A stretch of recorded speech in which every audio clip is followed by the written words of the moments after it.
Van die 2de tot die 6de Julie is Andrei Schwartz weer te sien in Merry Christmas Elvis, 'n produksie wat die tydlose treffers van Elvis met 'n verhaal oor liefde, vergifnis en die hiernamaals vermeng. Andrei is nou hier saam met my in die ateljee om meer oor hierdie baie spesiale toneelstuk te gesels. Maar welkom Andrei. Baie dankie. Dit is altyd so lekker om jou te sien. Ditto.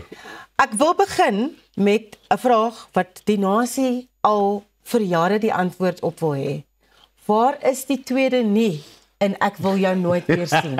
Ek weet. Asseblief, wat het daarmee gebeur? Vertel ons die verhaal, Andrei. Ek weet en ek is al baie keer daardeur gekruisig en ek dink baie keer is dit die ding wat eintlik mense ook na hierdie liedjie. Ek dink twee goed het daai liedjie gemaak. Die video met daai malklomp. En ek dink die feit dat ek die dubbel negatief uitgelaat het. So in Nederlands klink hy fantasties, want daar's nie dubbel negatief nie. So. En ek dink daar's baie Afrikaanse kunstenaars wat dit by jou gekopie het, want daar's baie min dubbel negatiefs in ons huidige Afrikaanse musiekliedjies. Inderdaad, so daar voel ek 'n bietjie sleg, maar ek het darm nie my vokale ontrond nie. Dis darm nie bly en jy nie. So. Kom ons gesels oor jou toerskedule. Hoe hou jy by met die verskillende produksies waarmee jy besig is? Al die verskillende dorpe wat jy besoek. Dit is seker uitmergelend.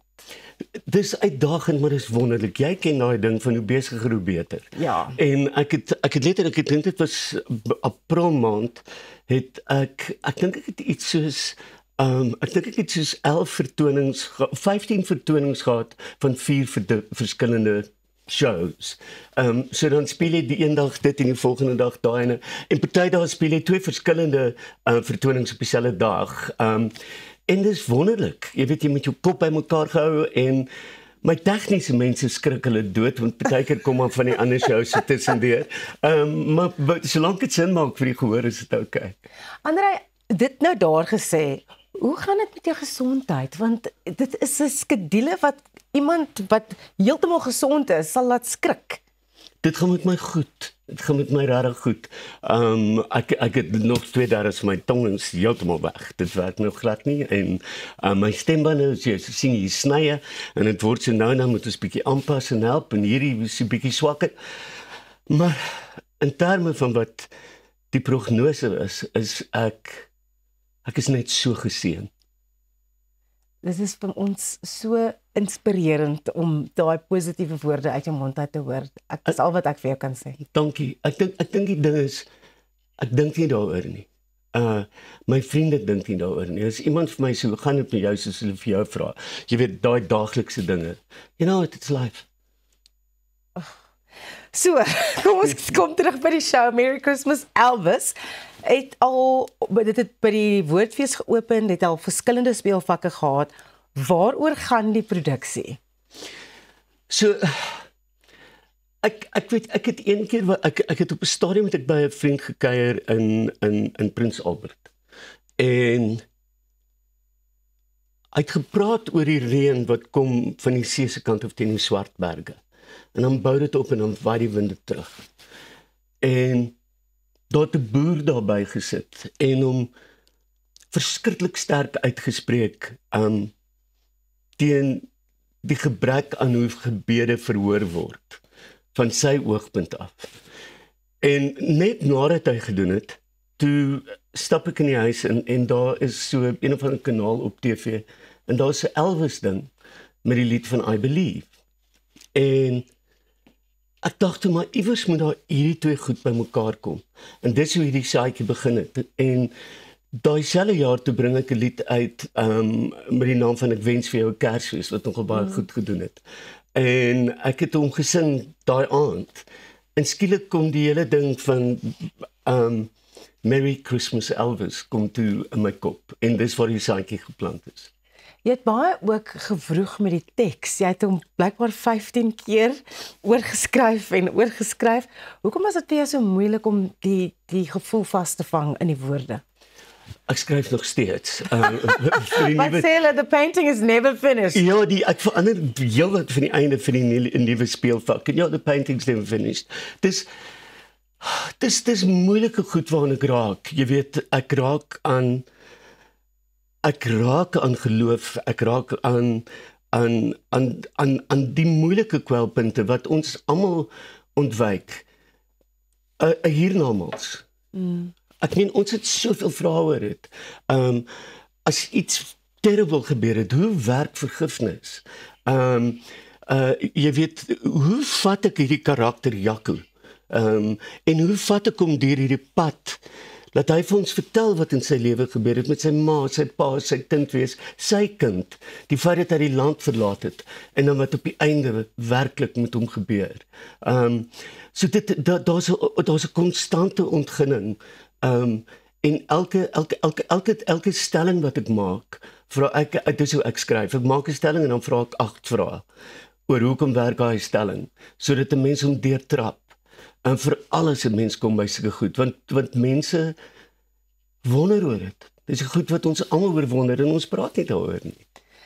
Saartjie Botha het die regie gedoen. Hoe was dit vir jou om saam met haar te werk aan iets wat so naby aan jou is en iets wat so persoonlik is vir jou? So Saartjie was absoluut fantasties. Ek het Pieter Terrine het so 'n wonderlike huis wat staan op Stellenbosch wat altyd leeg is, waar ek altyd bly. En Saartjie het, ek dink ons het 2 weke, as dit nie meer is nie, elke liewe dag het ons gesit en ons het teks gewerk en ons het deur alles gewerk. En Saartjie is sy het my ook geleer met daai skryfding. Jy weet, jy kan nie vir Saartjie sê hy stap by die deur uit nie. Dan gaan sy vir sê hoekom. Ja. Wat is aan die ander kant van die deur? Jy het iets om gejaag en dan as ek toch niks het om gejaag en hy stap net by die deur uit. Jy weet, dis daai tipe ding. So dit was 'n wonderlike ondervinding om met haar te werk en ook op die verhoog. Saartjie het 'n fantastiese vermoë om dinge skoon te hou.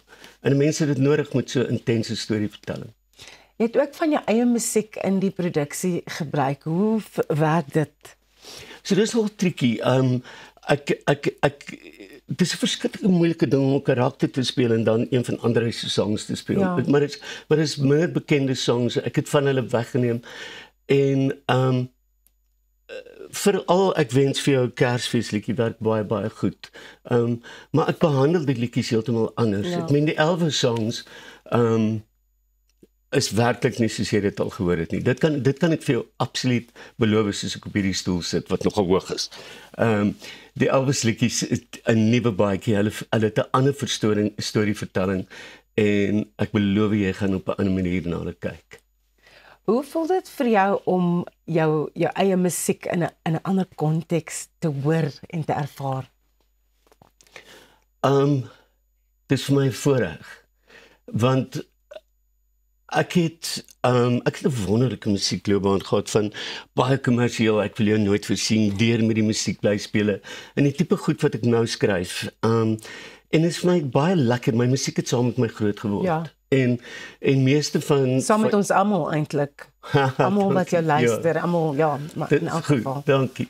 En die liedere wat ek deesdae skryf het meer 'n plek in waar my denkproses is wanneer ek nou op 'n verhoog gaan wees. So, dis 'n soemlose vloei wat gebeur.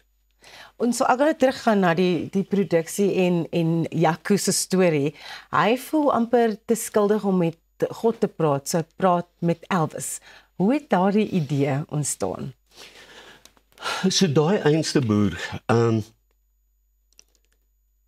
ek het 'n probleem wanneer mense so maklik sê dat God se wil geskied. En jy weet dis volgens God se plan. Maar waaragtig as jy nou vandag bid en dit reën nie, dan is daar mos nou 'n probleem. Dan wie se wil is dit nou eintlik wat moet geskied? Jou nou of Here se. So dis goed is wat ek aanraak. En Jaco se pa is so. Jaco pa, hy speel, ek noem dit 'n gebedsroulette. There's a little gun and wie wen. Maar Jaco se ma is meer soos Jaco. Sy het geloof. En haar Bybel het streepies en prentjies. En hy wil baie keer skree oor goed wat gebeur het, oor hierdie verskriklike ding wat in sy lewe gebeur het. Maar hy sê die tipe ou wat kan skree vir God nie, want hy is so sy ma. So wat doen hy? Toe sy ma en pa beklei het sy altyd geluister na Elvis. En ek kon Elvis kliphard hoor en hy tot die teen die kraanse en dan waar die arende hulle kleintjies beskerm. En Elvis, en hy onthou, sy ma het daai toevlug gehad in Elvis, toe hy kind was. En dit is hoekom hy met Elvis chat. En Elvis word sy vriend, sy sielsgenoot. En is 'n moeilike storie met Elvis. Ek weet nie of daarvoor jy weet Elvis is daai onder jy kan sien is in 'n grafsteen dome geplaas tussen blomme. So dis 'n baie komplekse verhaal, maar dit is hoekom hy sukkel want hy wil nie op God skree nie, hy wil glo. Hoe ervaar mense die produksie? Dis nogal interessant. Party mense sit net so aan die einde. Die reaksie is oorweldigend. Dis die eerste keer wat ek 'n produksie doen wat ek gaan agtertoe gaan en ek tel my goed op en ek stap deur sê maar die teater of so. Dat mense nog sit. Hulle stap nie onmiddellik uit nie, hulle sit en hulle bespreek en hulle wonder en hulle bespiekel. Want dit raak werklik goeders aan wat ek en jy nie oor 'n drankie gaan bespreek nie. Andrei, baie dankie dat jy vanoggend by Goeiemôre, Good Morning kom aansluit. Dit is altyd so lekker om met jou te gesels. Dit en dankie vir jou en dankie vir jou mooi onderhoudende vrae. Andrei Swarts was ons gas vanoggend. Daar's nog 'n musikale gas op pad, Rifense. Kuier net hierna met Pieter Koen. Bly ingeskakel net waar jy is op Goeiemôre, Good Morning.